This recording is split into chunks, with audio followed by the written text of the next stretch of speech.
Welcome back, everybody. I'm Billy Galligan, and the group stage of the 2026 World Cup is done. 32 teams are through, 16 are going home, and the stories from this final round of group games are going to keep people talking for a very long time. Let's start with the headline, the one that made this Irish man sit up a little straighter: Cape Verde, a nation of 500,000 people, making their first ever World Cup appearance, and they are through to the last 32. They drew 0-0 with Saudi Arabia, held their nerve, kept their shape. Pico Lopes magnificent at the back as always, and goalkeeper Vozinha doing what Vozinha does, which is making the impossible look routine.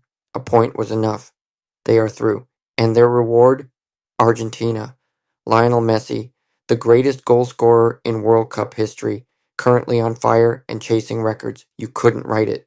And if you did, nobody would believe you. For an Irish listener, there's an extra layer to this story that never gets old. Pico Lopes, born in Crumlin in Dublin, currently plays his club football for Shamrock Rovers in the League of Ireland. He was outstanding throughout the group stage. And Joey Anang, reserve goalkeeper for Ghana, plays for St. Patrick's Athletic. 2 League of Ireland players in the last 32 of a World Cup. Pinch yourself. Now, Uruguay. Uruguay, 2-time world champions, one of the great footballing nations, are out, eliminated in the group stage.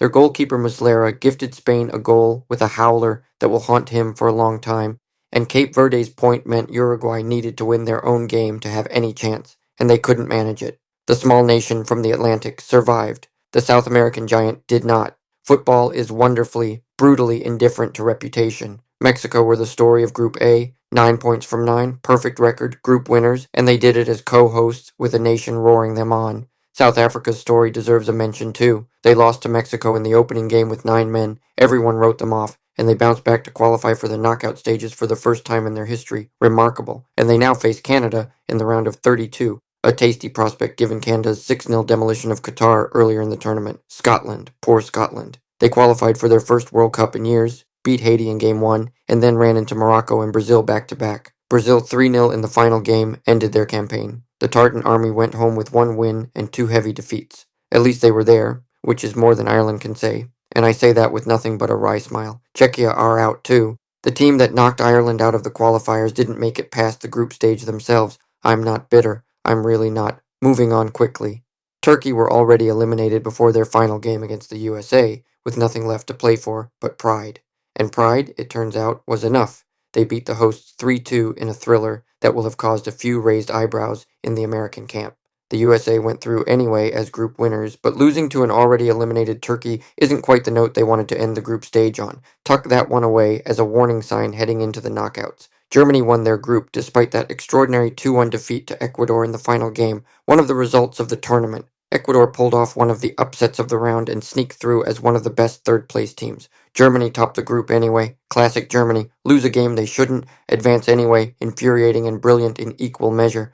France were magnificent. Ousmane Dembélé hit a first-half hat-trick against Norway in a 4-1 win. And before anyone asks, yes, Mbappe was there too, but this was Dembélé's night entirely. France topped their group in style. Norway go through as runners-up with Haaland and company still very much alive in the tournament and the Golden Boot race heating up nicely. Senegal demolished Iraq 5-0 to secure their place in the knockouts, a brilliant result for the African side. Japan and Sweden played out a 1-1 draw that sent both teams through. Sweden, who were hammered 5-1 by the Dutch in round 2, somehow still alive. The expanded format is something else entirely. Belgium beat New Zealand 2-0 to advance, with Courtois keeping a clean sheet, though Courtois himself noted afterwards that Belgium are far from contenders yet.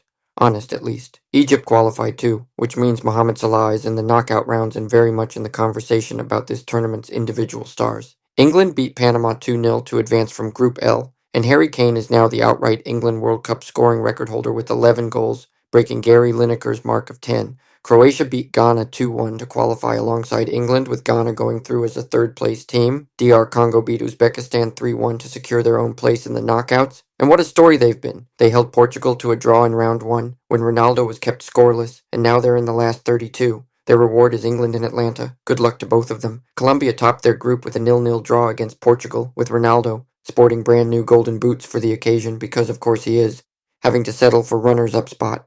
Both teams through. Both dangerous, heading into the knockouts. South Korea are out. Their third-place finish not enough once DR Congo's result came through.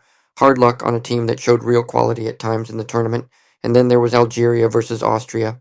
Now, This one deserves its own chapter.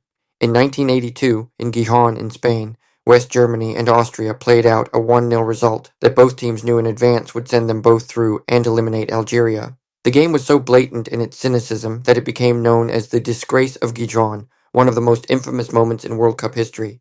FIFA changed the rules afterwards, so final group games are now played simultaneously, all because of what happened to Algeria that day.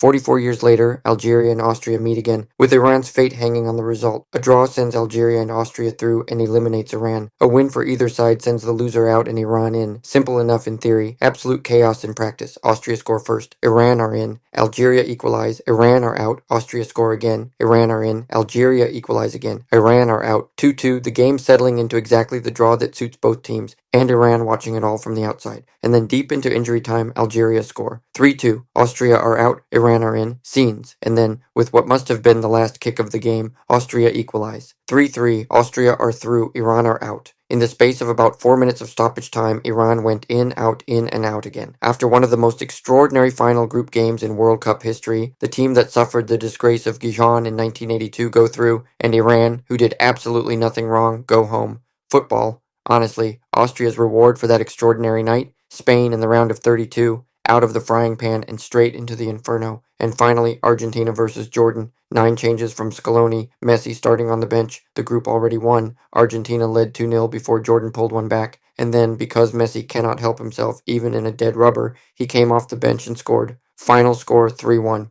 Of course it was.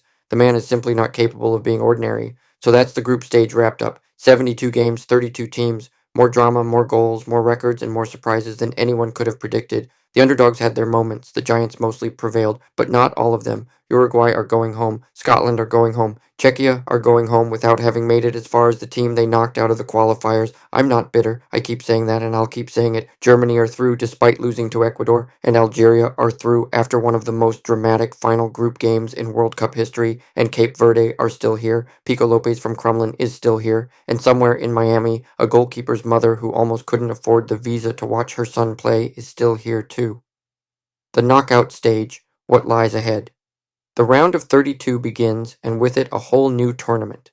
No more safety nets, no more third place calculations. Win or go home. We have some mouth-watering ties already confirmed. Cape Verde versus Argentina is the one every neutral wants to see. The smallest nation at the tournament against the world champions and the greatest goal scorer in World Cup history.